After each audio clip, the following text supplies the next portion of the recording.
Hello everyone, my name is Hardik, and my topic for the IEP project is the middle income barrier and can India avoid it.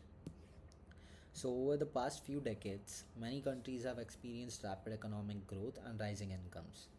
However, a surprising number of them eventually slow down and struggle to become fully developed economies. This phenomena is known as the middle income trap. The key question for India today is, can it sustain its growth momentum or will it get stuck in the trap like many others? So let me explain the concept a little bit. The middle income trap refers to a situation where a country reaches a certain income level but fails to transition into a high income economy. In the early stages of development, growth is driven by low cost labor, basic manufacturing, and capital investment. However, as the wages rise and the economies mature, this low cost advantage starts to fade. And at this point, countries need to shift toward innovation, technology, higher productivity, and skilled labor. If they fail to make this transition, economic growth slows down significantly and they remain stuck in the middle income category for decades. Let me give you some global context on it. So, historically, only a few countries have successfully escaped this trap. For example, South Korea transformed its economy by investing heavily in education, industrial policy, and technology driven sectors. On the other hand, many countries in Latin America experienced strong early growth but struggle to upgrade their industries and remain stuck at the middle income levels even today. Excuse- this shows that growth alone is not enough, the quality and education of growth matter equally.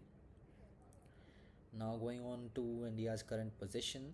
India is currently classified as a lower middle income country and is one of the fastest growing major economies in the world. However, there are certain warning signs that cannot be ignored. India has experienced what is often called as jobless growth, where GDP increases but sufficient employment opportunities are not created. Additionally, the manufacturing sector has not expanded as strongly as expected, and a large portion of the workforce remains in informal or low productivity jobs. Innovation and research output, which is although improving, but still lags behind the global leaders. So, what India must do to avoid falling into the middle income trap? India needs a strategic shift in its growth model. First, it must strengthen its manufacturing sector to compete globally, especially in high value industries rather than low cost production alone. Second, there must be significant investment in education and skill development, focusing on quality rather than just access.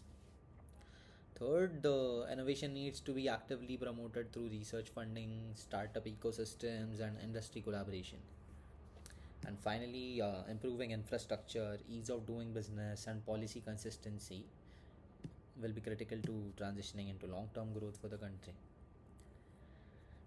Now, however, these changes are not easy to implement. Challenges such as bureaucratic inefficiencies, policy delays, inequality, and global economic competition, they can slow down progress. Moreover, the structural reforms often require long-term commitment, which can be difficult in dynamic political and economic environments such as that of India.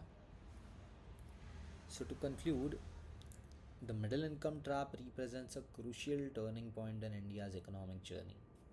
Avoiding it will determine whether India emerges as a developed global power or it remains stuck at an intermediate level of growth. The choices made today will shape the country's economic future for decades to come. Thank you.